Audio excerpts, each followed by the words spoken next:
हरियाणा लोकसभा चुनाव 2024 में सबसे ज्यादा निगाहें करनाल लोकसभा सीट पर टिकी हुई थी।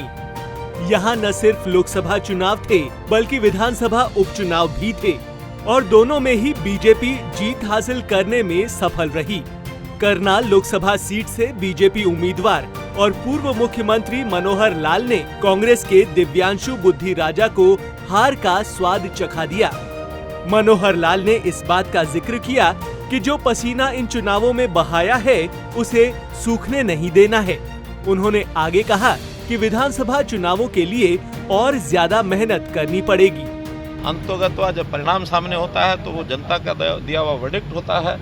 मैं उस जनता के दिए वर्डिक्ट को स्वीकार करता हूं और बहुत बहुत धन्यवाद करता हूं सब लोगों का, नागरिकों का, जिन्होंने इस चुनाव को बहुत ही पीसफुल तरीके से संपन्न कराया। और जो मशीनरी इसमें लगी हुई थी, गवर्नमेंट मशीनरी, चुनाव आयोग की मशीनरी, उन्होंने भी सबने बहुत कोऑपरेशन दिया और उस कोऑपरेशन के कारण से हमारा जो पुलिस बल था, हमारी जो अन्य फोर्सेस थी, उन्होंने भी एक प्रकार से इस दुनिया के सबसे बड़े लोकतांत्रिक उत्सव को संपन्न कराया है। जीत हासिल करने के बाद पूर्व मुख्यमंत्री मनोहर लाल पानीपत के बीजेपी कार्यालय पहुंचे। कार्यकर्ताओं ने फूल मालाओं से उनका स्वागत किया। मनोहर लाल ने कहा कि जीत की खुशी में उनका वजन पहले से बढ़ गया है।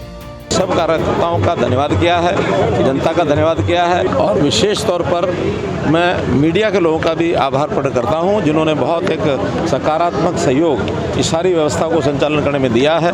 जो हमारे कर्मचारी, चाहे वो सरकारी कर्मचारी यानी कि विशेष तौर पर चुनाव आयोग के नाते से जिन जो ड्यूटी दे रहे हैं, उनका भी बहुत ही एक चैलेंजिंग काम होता है, उन्होंने सफलतापूर्वक पूरा किया है। हरियाणा का चुनाव बिना किसी बाधा के संपन्न हुआ है।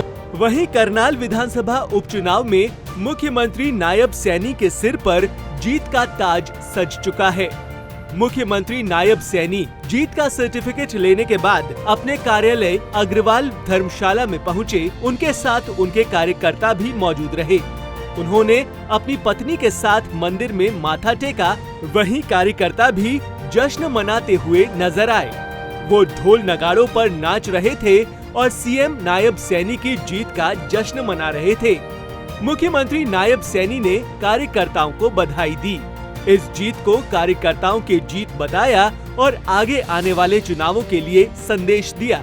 बीजेपी के कार्यकर्ता भी मुख्यमंत्री नायब सैनी की जीत से काफी खुश नजर आए। मैं करनाल के लोगों को प्रणाम करता हूं, उनका दिल से धन्यवाद करता हूं।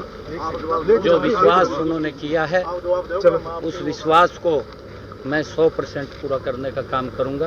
ये करनाल के लोगों की जीत है और आदरणीय मनोहर लाल जी बहुत बड़े मार्जिन से यहाँ से लोकसभा के लिए निर्वाचित हुए हैं।